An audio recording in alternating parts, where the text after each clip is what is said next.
Hello, this is the treasure in my hand. The diorama I'm creating today attempts to recreate a story from my imagination that is impossible in the real world. As a child, I had read a satirical novel called Gulliver's Travels. Gulliver's Travels is a 1726 satirical novel by English author Jonathan Swift. The novel satirizes the conditions of its time and has been adapted into fairy tales in many countries over the years and is often read to children. Most fairy tales contain the first three parts of the journey, with the fourth part being removed for reasons of blasphemy. For many people, the first part, the journey to Lilliput, the land of the little people, has been known as the entirety of Gulliver's Travels. Gulliver's Travels tells the story of Lemuel Gulliver, an Englishman with a straightforward mindset. Part 1 tells the story of his visit to a small country, and Part 2 tells the story of his visit to a large country. Part 3 is about a visit to the floating island of Laputa. And finally, Part 4 is about his arrival in a country inhabited by rational horses called Huinims and human-like creatures called Yahoos. The novel satirizes human nature and social flaws through Gulliver's encounters with different civilizations. Part 2 of Gulliver's Travels takes place during a visit to the land of the giants. This diorama depicts a crisis situation in which this woman has traveled by an unknown route to a completely different world called the Giant Country and has been captured by a giant. I think that's one of the most fascinating things about dioramas is that they allow us to see what we can only imagine. I'm going to show you the process of creating this diorama, trying to recreate a scene that can only be imagined, like Gulliver's Travels. That was a long introduction, and now you're looking at a young woman being refined in a 3D modeling program. This 3D scan file is a low-resolution file with a very low polygon count. So I'm showing the process of increasing the polygon count first, and then smoothing the surface with the smooth tool.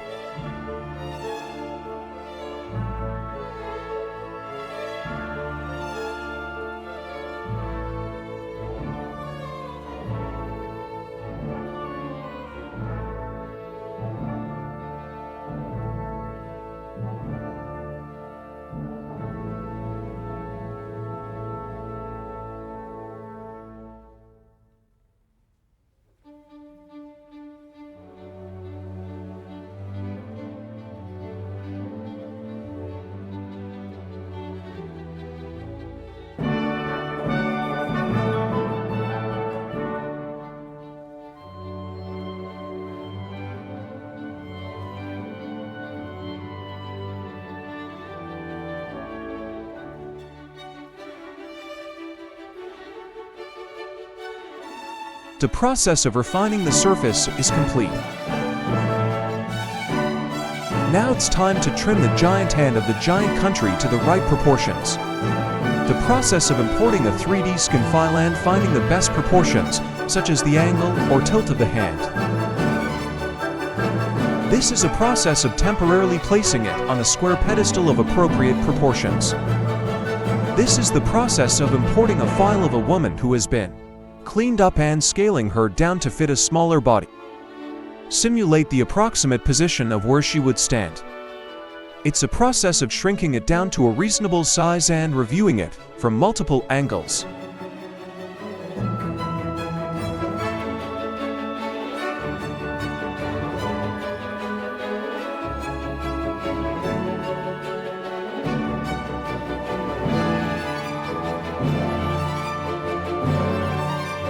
This is the process of finishing printing and curing and then starting to paint the skin base. This is the step where you start working with enamel paints to paint the details.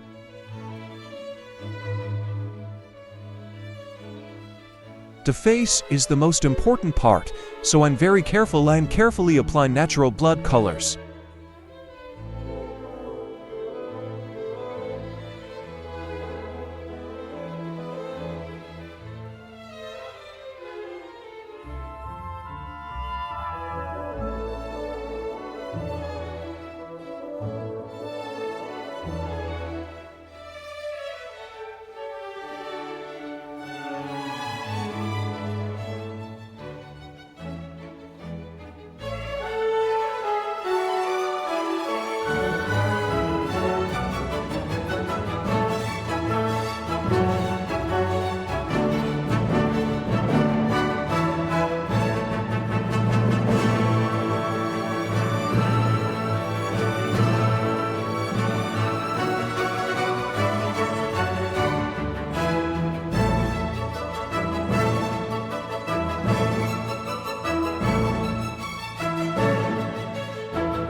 After adjusting the skin tone of each part of the body, we start coloring the hair.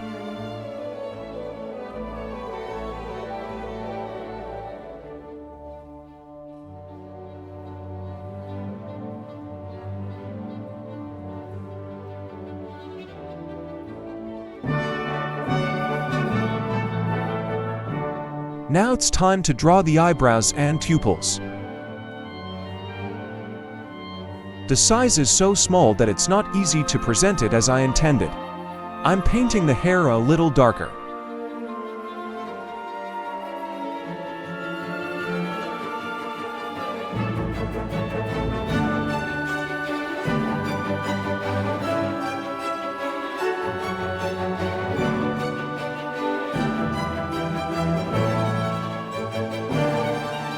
The process of painting a brow.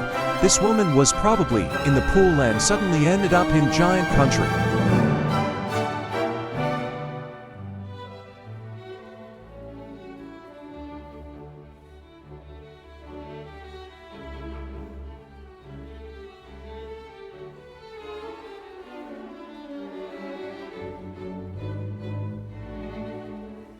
The woman's painting process is now complete.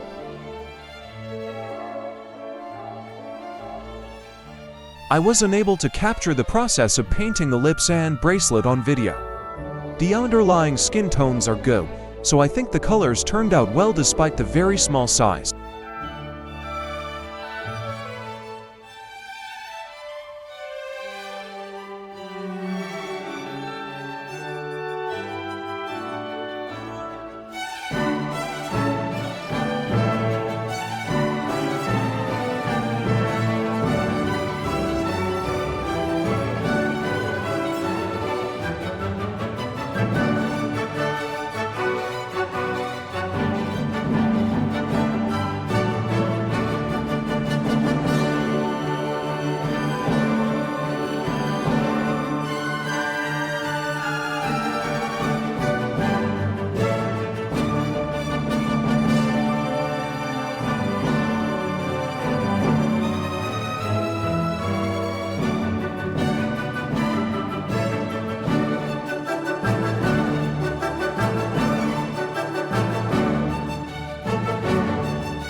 The process of 3D printing a giant's hand, 3D.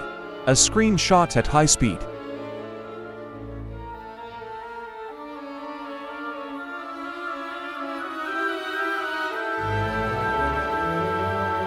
This is the output without the support removed.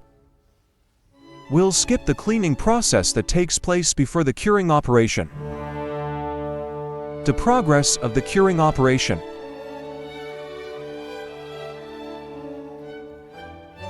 Basic skin tone airbrush painting process.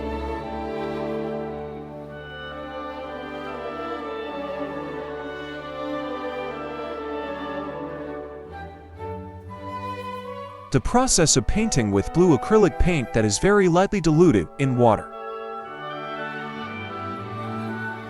Next, do the same with the yellow acrylic paint.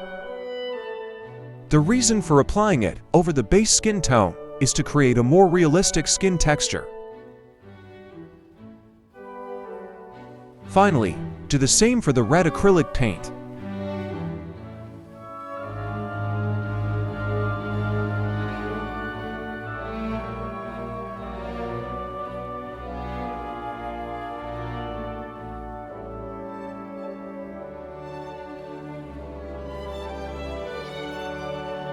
The giant's hand with the final skin tone worked out. I start the next part of the process, weathering the skin to represent the blood color of the skin. Depending on personal preference, the artist will use their favorite method. Initially, I was going to do it with an airbrush because my hands are very large. However, the hand was crammed into the painting booth and it was not easy to paint. I also thought about painting with enamel paints, but it was very time-consuming, so I decided to try another method. The shortest way to get the job done was to work with a weathering tool. The weathering tool I'm using right now is the Tamiya Weathering Master.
The weathering operation is finished.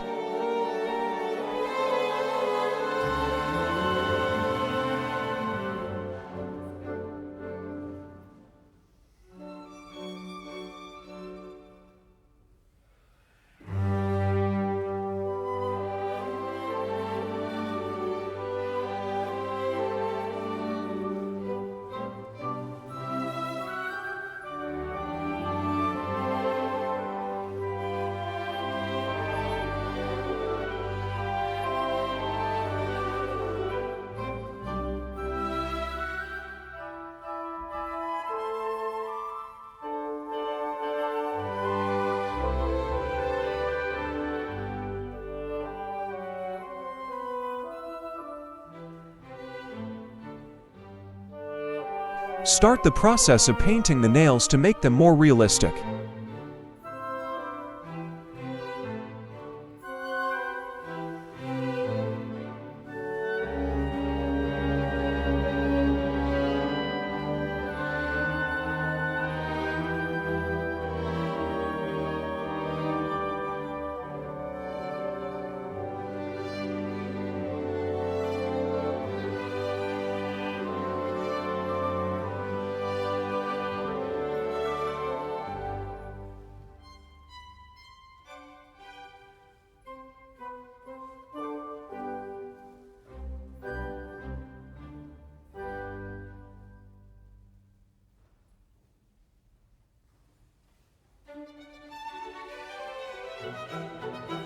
The half moon of the fingernail and the tip of the nail are also detailed for added realism.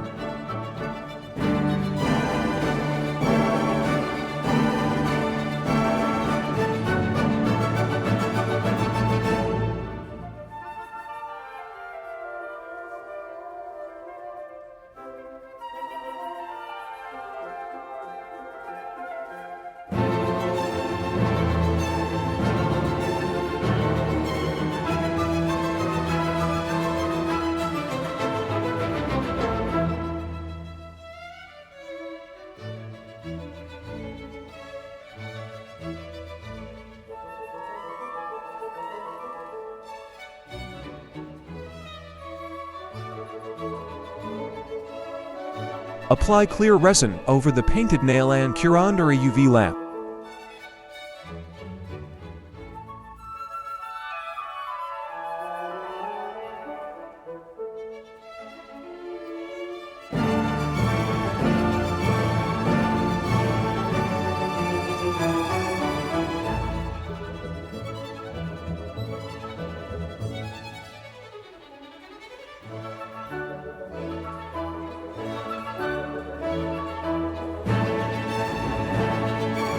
The cured nail on each finger.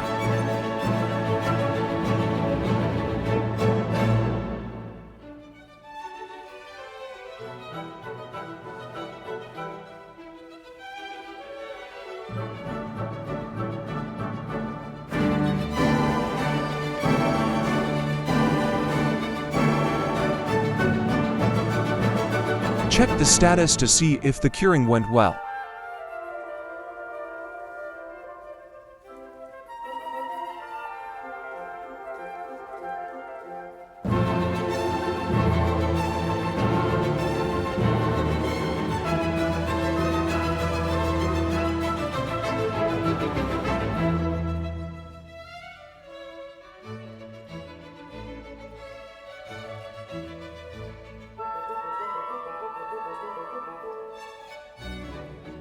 The back of the hand is not actually visible and displayed, so I didn't really pay much attention to it when working on it.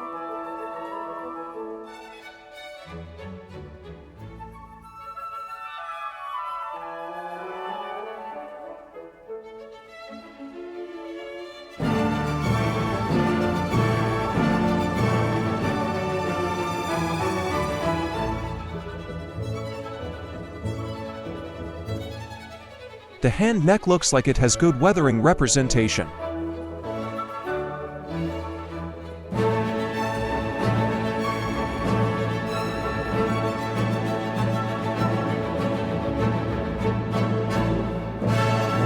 Compared to the back of the hand, The palm of the woman's hand is the part that is actually exposed and visible, so it would have been better to express it better.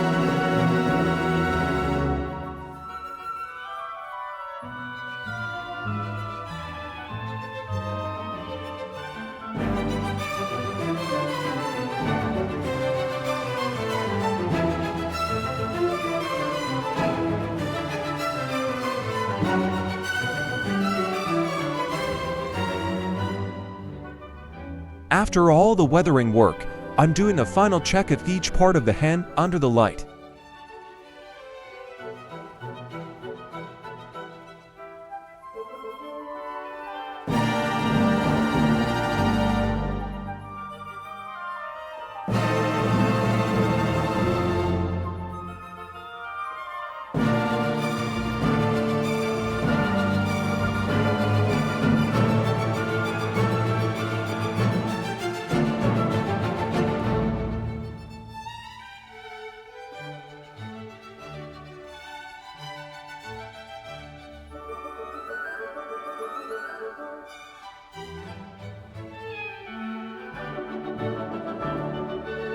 The size of the hand is slightly smaller than a real human hand. If you compare it to my hand, you'll get a good idea of the size. This is a Bluetooth speaker that was broken and not being used. It was just sitting in a corner, but it just happened to be the right size for a pedestal, so I put it to good use.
It looks great as a pedestal.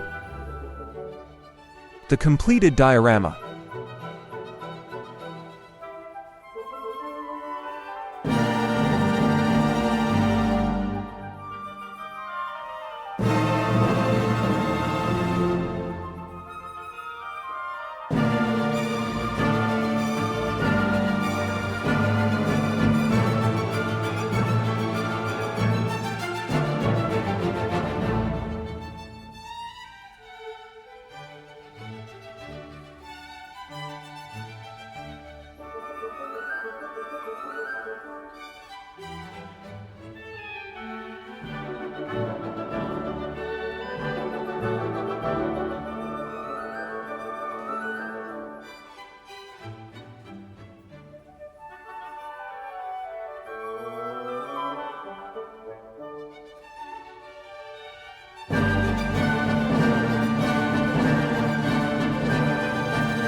Thank you for watching to the end.